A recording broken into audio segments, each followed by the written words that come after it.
तर सैफवर जो हल्ला झाला त्यावर राजकीय प्रतिक्रिया काय म्हटल्यात पाहूया। मुंबई असुरक्षित आहे असं म्हणणं योग्य नाही। सैफ अली खानवरील हल्ल्याची पोलीस चौकशी करते व गृहमंत्री फडणवीसांचं विरोधकांना प्रत्युत्तर। देशातल्या मेगा सिटीमध्ये सर्वात सुरक्षित मुंबई आहे। केवळ त्या घटनांमुळे मुंबई असुरक्षित आहे असं म्हणणं हे याकरता योग्य होणार नाही की याने मुंबईची प्रतिमा देखील खराब होते। मुंबईतील कायदा सुव्यवस्था ढासळते, मुख्यमंत्र्यांनी गांभीर्याने घ्यावं, शरद पवारांची टीका। की कायदा सुव्यवस्था किती खाली ढासळते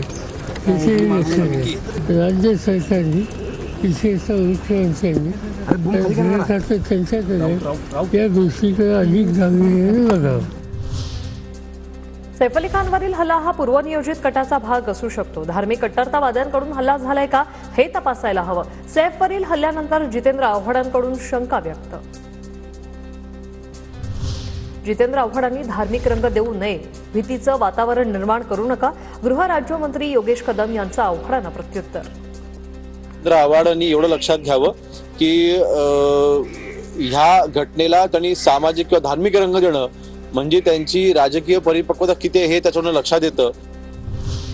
महाराष्ट्रात कायदा सुव्यवस्थेचे धिंदवडे, पोलिसांची सुरक्षा असलेले सुरक्षित नाही तर सर्वसामान्यांच्या सुरक्षेचं काय? सैफवरील हल्ल्यानंतर वर्षा गायकवाड यांचा सवाल।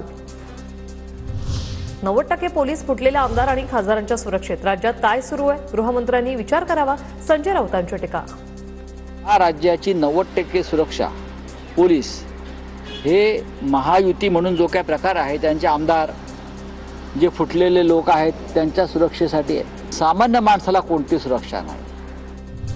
व्यक्ती कोणत्या हेतून आलेला याचा तपास केला जाईल, हल्लेखोराला सोडणार नाही, राम कदम यांची प्रतिक्रिया। इस पूरे मामले को खंगालेगी। आरोपी की क्या मंशा थी? क्या वो चोरी के बहाने से आया था या इसके पीछे और कुछ कारण थे? किसी को भी बख्शा नहीं जाएगा।